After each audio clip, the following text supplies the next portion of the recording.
سي محمد بوزيد مراسل قناة الجنوبية اليوم جاء باش يشوف القطاع السياحي وباش يركز أكثر على القطاع الصحي والقطاع الفلاحي اللي يشوفوه اليوم في السبيطار مانيش عارفين وش بالضبط شو اللي صار. كيف تفسر لنا أكثر؟ والله ساعة قبل كل شيء يعطيه صحة كل ما اتصل بي بالهاتف معناتها باش يطمن والحمد لله راني لاباس معناتها. فما اخبار معناتها خرجت اللي انا متضرر ومحروق في راسي اللي مش صحيح الحمد لله. الموضوع وما فيه معناتها صحيح جيت لدوزر باش نغطي معناتها إصابة التمور معناتها اللي عندها مشاكل وان شاء الله باش نكمل نغطي الموضوع هذايا.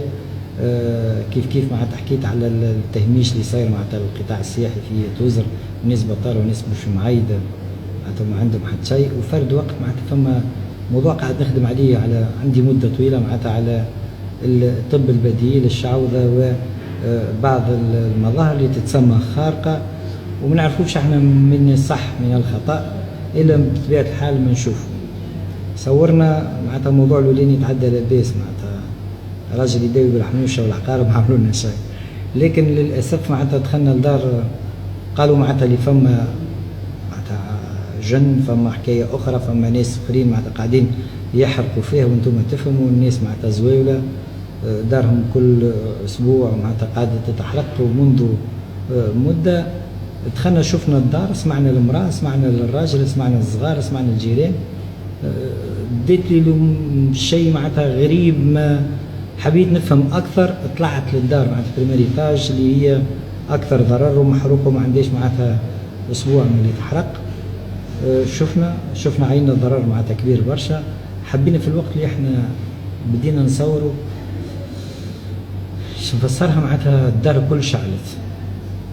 كنت انا الاقرب للباب الحمد لله معناتها صارت لي بعض الحروق خفيفه في يدي وكاول الحمد لله.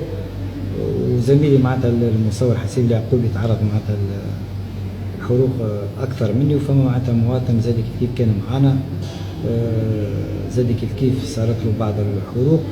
وفما معناتها من اللي دار جكروا معناتها زوز ولا ثلاثه كانوا موجودين، لكن هم كانوا معناتها مش داخلين كيفنا نحن معناتها في السوجي هذه معناتها ما صار لهم حتى شيء. لما حالوا حسب ما علمت معناتها من الاخيان نتاع الامن الدار توا احنا عندنا 3 سوايع اللي صارت لاكسيون هي مازالت توا تتحرق. زعما البوزيد يحرق الجن مش حرقت هكاك الله اعلم معناتها. لا اله الا الله محمد رسول الله. المؤمنين بالقران نتاعنا معناتها تعرفوا. كلمة أخيرة للعائلة المحبين.